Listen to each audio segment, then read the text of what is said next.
L'altimètre est primordial à la sécurité du vol, mais dès que la pression atmosphérique ou la température change, sa lecture devient faussée. On étalonne les altimètres en fonction des conditions de l'atmosphère standard, soit 29 pouces 92 centièmes de mercure à une température de 15 degrés Celsius. Puisque la pression et la température ne sont jamais constantes, il faut reporter le calage altimétrique local sur l'instrument pour qu'il affiche une lecture juste. On peut obtenir cette information par les messages d'observation météorologique régulière comme les METAR, de la tour de contrôle ou de la station d'information de vol dans les aéroports contrôlés ou non contrôlés.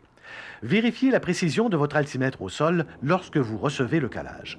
Pour être en bon état de service, l'instrument doit afficher une lecture se situant à plus ou moins 50 pieds de l'altitude officielle du terrain. S'il n'est pas possible d'obtenir la pression atmosphérique locale, on peut caler l'altimètre sur l'altitude de l'aéroport tel qu'indiqué dans le supplément de vol du Canada. Si l'on passe, par exemple, d'une zone de haute pression à une zone de basse pression, la lecture de l'altimètre augmentera, ce qui donnera l'impression fausse que l'on est plus haut au-dessus du sol.